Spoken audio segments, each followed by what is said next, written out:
Episode 464, Don't Count Your Chickens. Alex and Theo continued to fight. Theo's skills were second only to those of the Blood Brothers, whose top fighter had been Tyson. In the huge courtyard of the Mitchell house, Theo lunged at Alex with a blade. He had suffered some injuries in the blast, so he wasn't at his best, and Alex easily evaded him.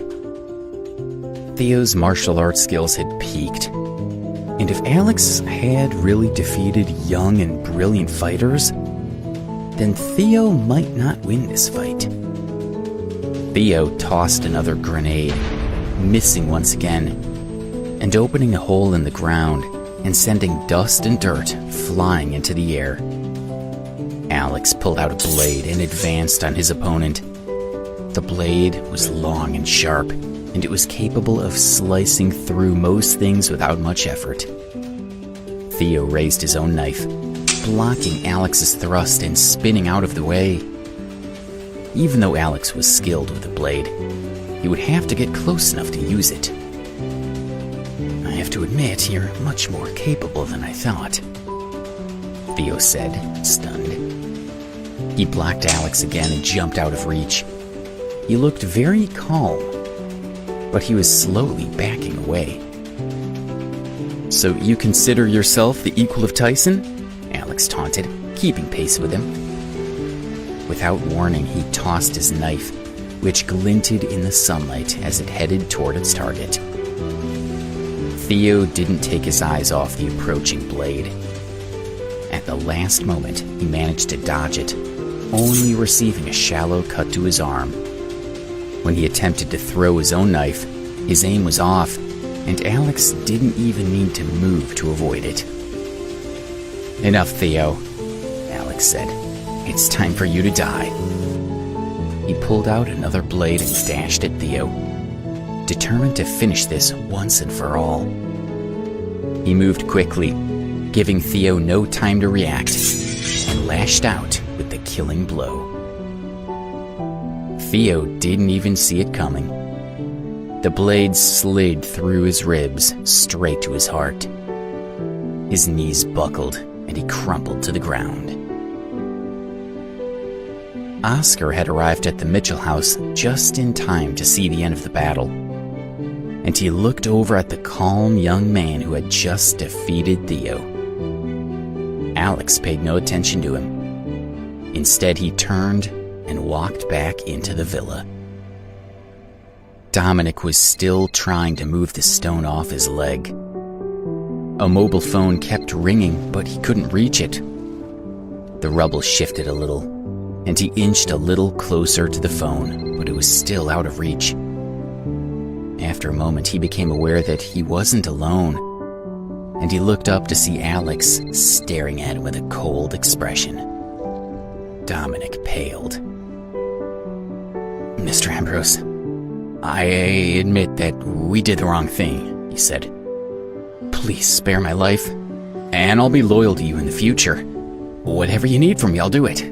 My family has a lot of power and money, which will be at your disposal if you let me live." Dominic was a proud man, but now he begged Alex for mercy.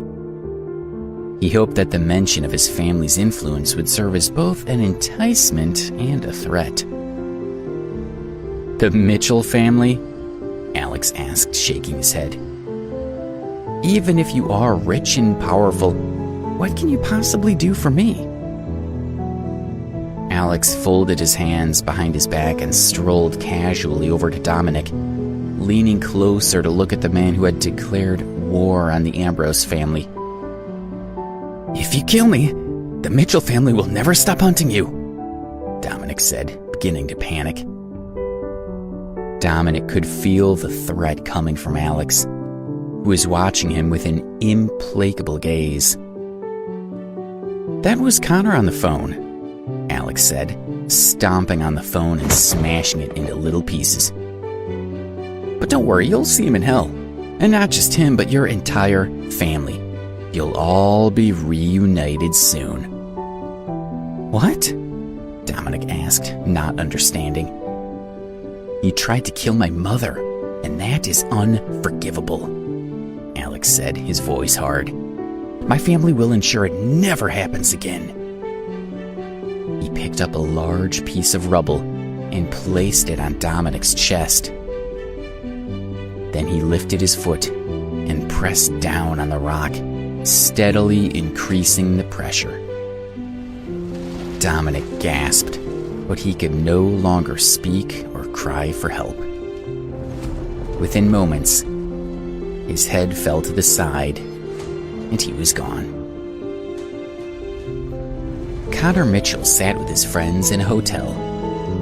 "Connor, after tonight, your family will be the most powerful in the world," one man said.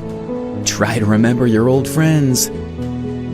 "Of course," Connor said, taking a gulp of wine. He was almost giddy just thinking about his family's success. "Connor, everyone is talking about the Mitchell family," another man said excitedly. "You went up against the Ambrose family, and I'm not sure they'll ever recover. Other families will eventually absorb them." "Yes," someone agreed. "The Ambrose family will be too tempting to the remaining families. They'll be swallowed up and their power and money will be dispersed." One man remained quiet, not getting carried away.